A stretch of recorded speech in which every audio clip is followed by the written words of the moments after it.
Namaste beautiful people. On est déjà à l'épisode 5 du Népal, vous imaginez. Et cet épisode 5, elle va être dédiée à la journée qu'on a passée à Laprak, au village de Laprak. Après une bonne nuit de sommeil, on s'est levé tôt.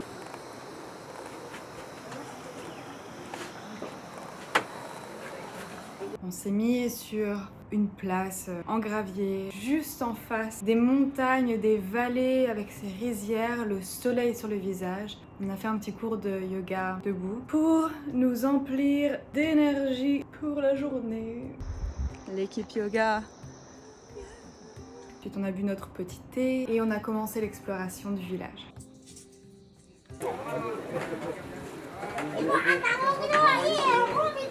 Rencontre des villageois, des populations, des personnes elles-mêmes, des femmes, des enfants, des hommes, qui nous ont montré leur travail, qui nous ont expliqué la façon dont ça fonctionne, de vivre dans un village reculé au milieu des montagnes. Et là, on a vraiment eu de la chance, c'était entre la saison des moussons et l'hiver, et c'est là qu'ils font toutes leurs récoltes. Donc on voyait ces femmes passer avec des gros paniers dans leur dos, une sangle sur le front, pour porter ces paniers remplis de millet ou de plantations de riz ou d'autres céréales. Ces céréales qui vont déposer sur des bâches pour les faire sécher, et on a pu voir des centaines de variétés différentes de plantes, de légumineuses, de racines aussi comme le curcuma. Et moi tout ça, ça me fascine. Tout ce qui est plantes, nourriture, ça me fascine. Donc voir vraiment ce produit brut et pur qui a été planté à la main, récolté à la main, séché pour faire leurs provisions. En tout cas, je trouve ça fantastique.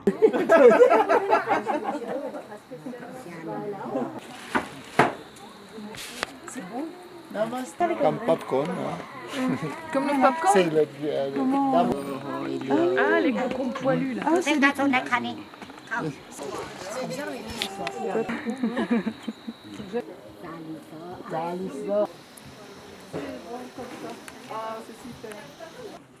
Si tu dis namasté.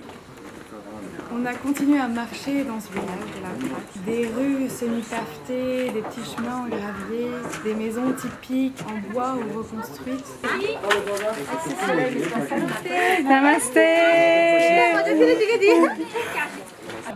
Parce que comme je l'ai dit dans la vidéo précédente, Laprak a connu un séisme dévastateur et ils ont dû tout reconstruire. Donc on voit encore des parties avec des bâches, avec de la tôle, mais il me semble que ça fait aussi partie ces maisons typiques. Tellement de bruit ici. Donc on sillonnait au travers de ces maisons, on marchait sur ces petits chemins et à chaque fois on découvrait quelque chose de nouveau. Ça c'est différent, c'est la famille de... Oui, ça c'est... Haricots. Haricots, ouais. C'est du soja, non? Avec le soleil. Plus haricots.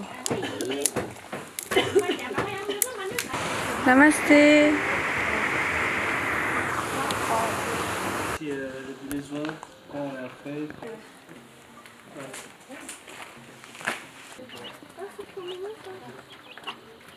C'est bien, ça ira plus bien. Là, c'est une valeur, là. Curcuma, c'est bon. Namasté. Dont un espèce d'alambic, comme un gros pot en terre cuite sur un feu. Ça c'est de l'eau, on l'a descendu. Et c'était pour faire de l'alcool maison, qu'on a pu goûter. Mais ça c'est plus tard, Ensuite on était un peu plus haut dans le village, on s'est posé, on a attendu une autre partie du groupe qui s'est arrêtée devant cet alambic. Et des gens du village sont venus vers nous, dont une femme avec ses belles fleurs oranges qu'on voit toujours. Et elle a essayé de me les mettre là au-dessus des oreilles. Mais je crois qu'elles sont trop grandes parce que ça ne tenait pas. Elle me mettait la fleur et elle essayait d'appuyer mes oreilles contre la fleur comme ça pour essayer de la faire tenir, pour essayer de les faire tenir. Mais c'est lourd, elles sont lourdes ces fleurs. Donc je les ai mises dans ma queue de cheval parce que ça faisait que de tomber. On s'est aussi retrouvés devant comme un petit préau qui d'ailleurs avait une petite pancarte les amis du Népal, parce que beaucoup beaucoup. Certaines associations françaises se sont mobilisées pour reconstruire la Braque. Beaucoup en Alsace, ce qui est intéressant. Mais voilà, pas mal de pays du monde, dont la France, se sont aussi mobilisés pour voilà, reconstruire ce village. Et donc dans cet hangar, dans ce petit préau, il y avait un homme qui était en train de fabriquer des couteaux.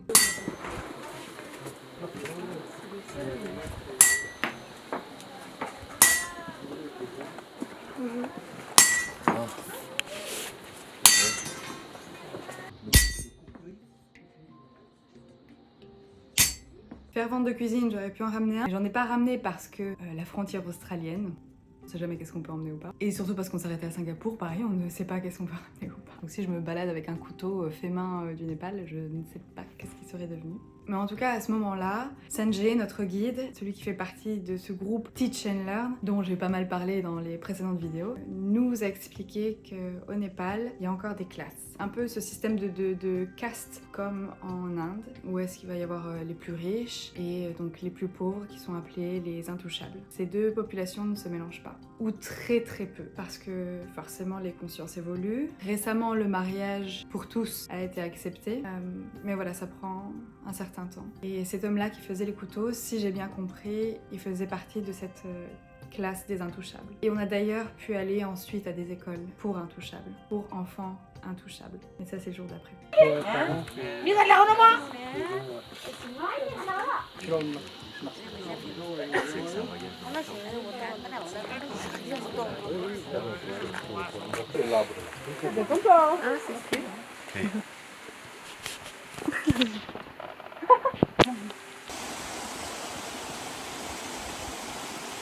Une fois qu'on a fait notre tour dans le village, on a été jusque dans les rizières. Parce qu'on est passé sur un pont. J'allais dire il faut avoir confiance, mais ça va, il tenait.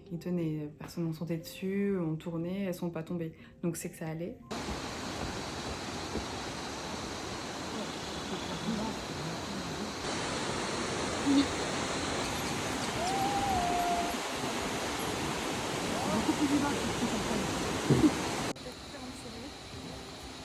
On a été juste en dessous de ce pont où est-ce qu'il y a une rivière qui passe. Cette rivière, elle est utilisée pour donner de l'énergie à deux moulins. Il y avait deux moulins pour moudre les grains et faire de la farine. Donc nos accompagnateurs nous ont montré comment ça fonctionnait en levant cette petite planchette en bois qui servait de barrage en fait, pour que l'eau puisse passer, venir dans les cabanes. Les personnes mettent les graines de céréales séchées dans un entonnoir, une sorte d'entonnoir, et la pierre va venir moudre les céréales, la céréale, pour en faire de la farine, ou simplement moudre.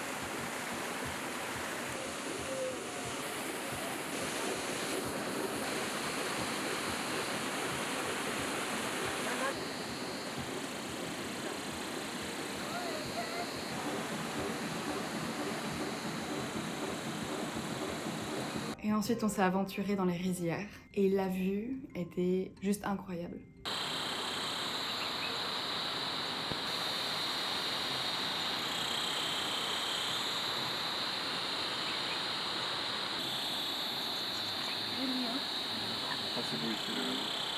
C'est beau, hein?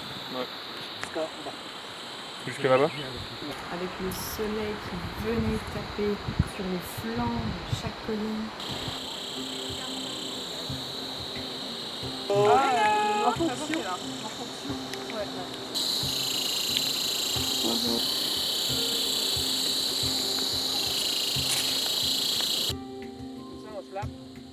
On slappe, ouais. Ou pieds nus même, hein.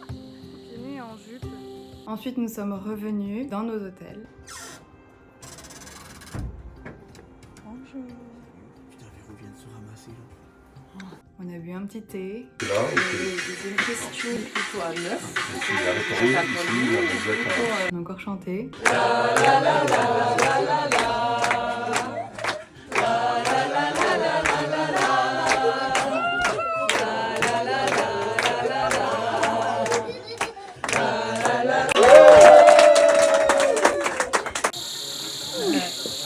Et on est reparti redécouvrir une autre partie du village.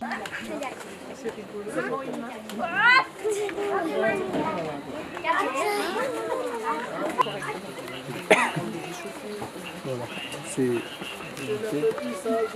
Les femmes du village étaient chez elles et elles pouvaient aussi nous accueillir pour nous montrer à quoi ressemble une maison typique.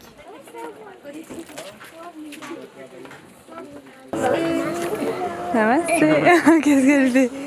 Namasté. Namasté. Aïe, namasté. Oh. On a pu revoir un de ces moulins, on a pu rentrer dans les maisons de chacun, chacune.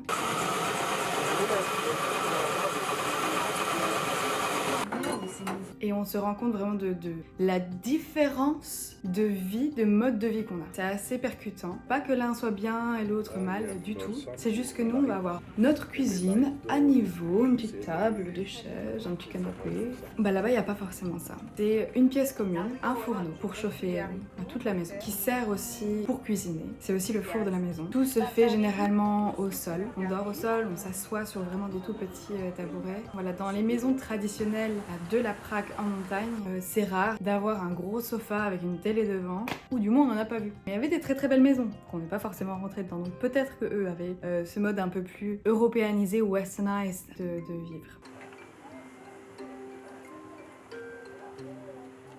Oui. L'après-midi. Matin, soir, manger dans le mat. L'après-midi, quand il travaille. À un moment, nous nous sommes retrouvés sur une des places centrales du village, donc pas celle du dessus où est-ce qu'on passe souvent du temps, mais vraiment centrale. Et on a fait la rencontre de deux petites filles, et ensuite plus d'enfants, qui sont devenues nos meilleures amies.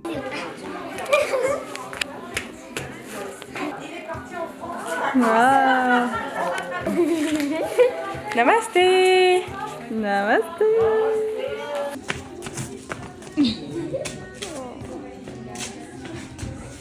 C'est chaud.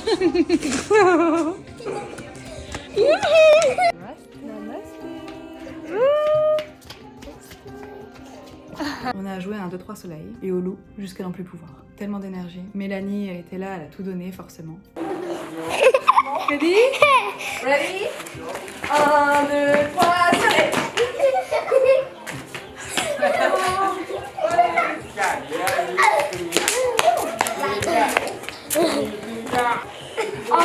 3, soleil! 1, 2, 3, soleil!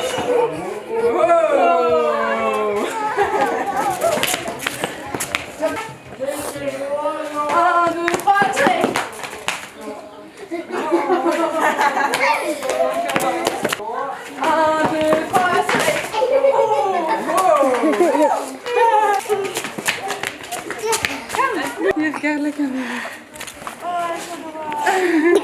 Regarde comme maman. Ça. Voilà.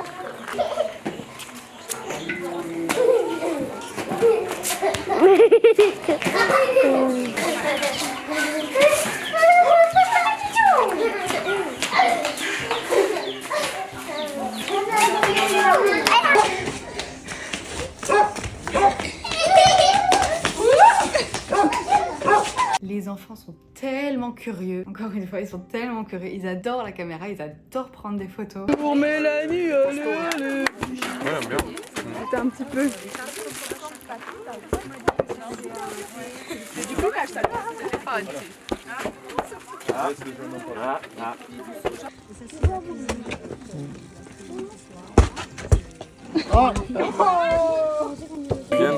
C'est nice quand t'es vraiment bien dans la cuisine autour du feu et tout.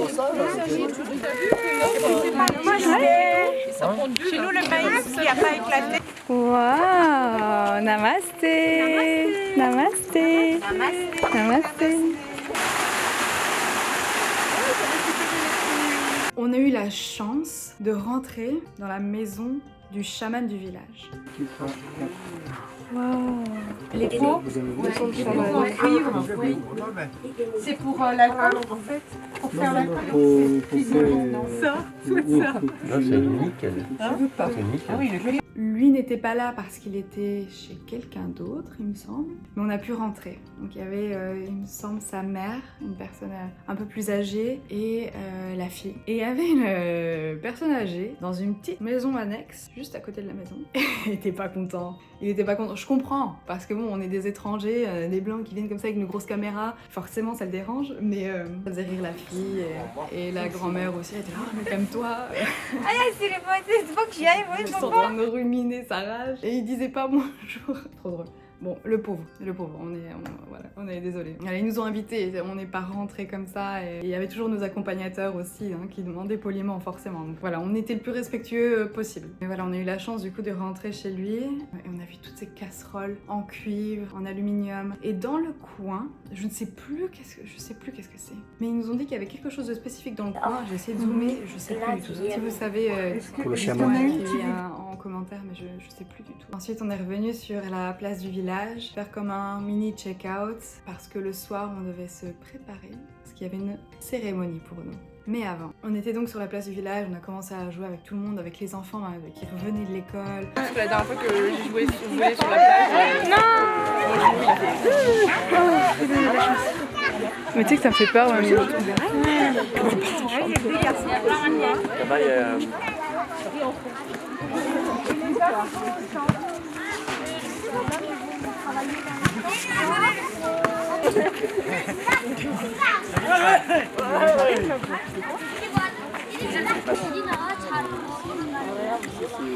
La balle est dure. Hein. Ça changera de la balle de foot pas aussi. C'est un peu mieux.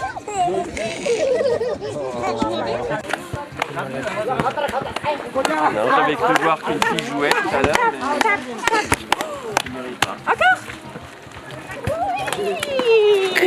On va te laisser là. Yay! Namasté!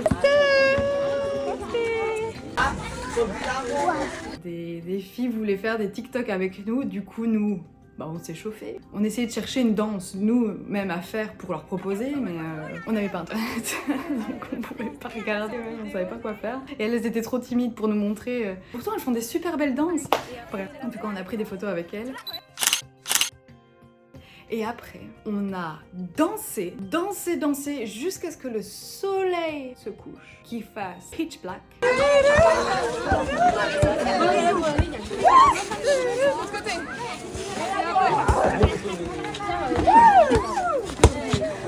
On a dansé sur tout et surtout. La culture française au Népal.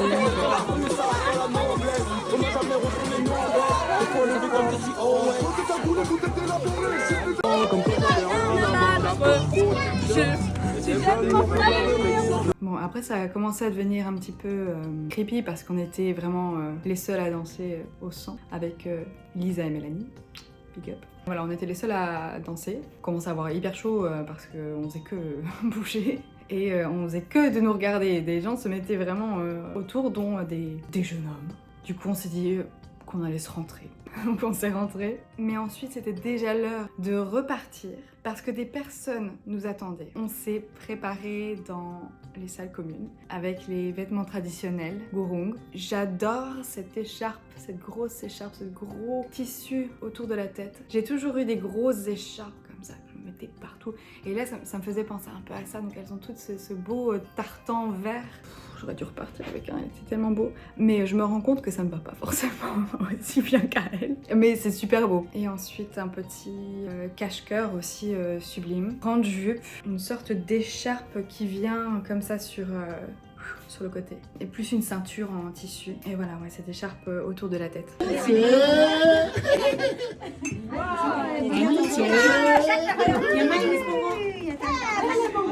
Et nous voilà repartis dans le village sur vraiment là la place au centre du village où est-ce qu'on a joué à 1, 2, 3 soleil avec les petites. Et là, mais les rues et cette place remplie. Dans quoi on s'est embarqué? Je vous explique un peu, on s'est lancé. On sait pas danser.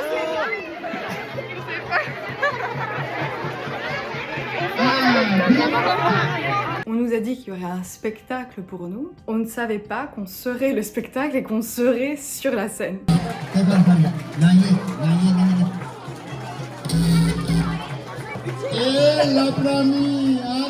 Toutes les chaises étaient disposées sur les bordures de cette place et on s'est juste assis là avec tout le village en face de nous, sur les balcons, sur les côtés, qui nous prenaient en vidéo. Parce que vous êtes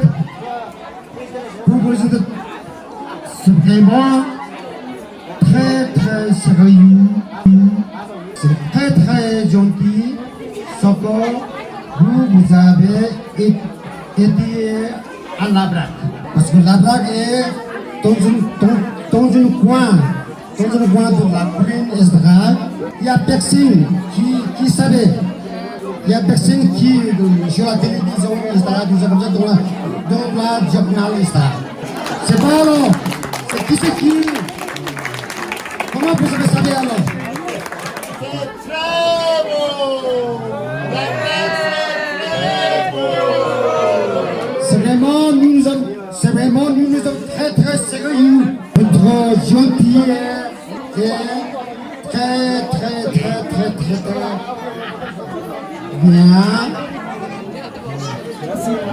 Donc, alors... On a eu ce show incroyable. Spectacle incroyable de toutes ces danses. Bon, il y avait beaucoup de danses sur lorsqu'une personne est décédée, sur la mort, sur aussi bon, le mariage. C'est super intéressant.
On a aussi pu goûter l'alcool de Millet, le Raski, il me semble. Ça sent le céréal, ça sent fort. Ça goûte l'eau, mais ça goûte l'alcool à l'eau. C'est fort, mais il n'y a pas de goût.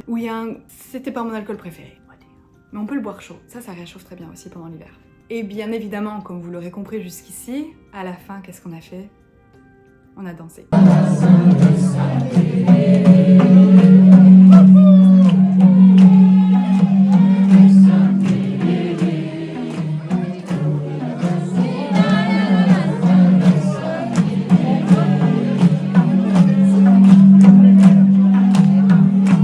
Cette journée de découverte, de partage à la Praque, c'était fantastique. Et juste pour ça, ça vaut le coup de venir jusqu'à la Praque.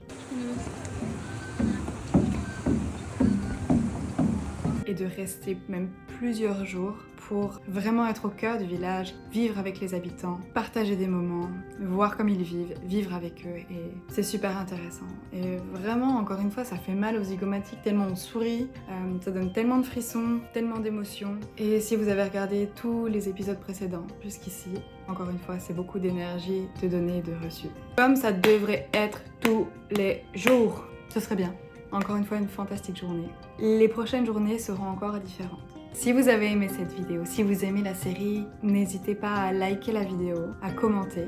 J'essaierai au mieux de répondre à vos questions. Et surtout, abonnez-vous parce qu'il y a plein de belles choses qui arrivent. Sur ce, ciao!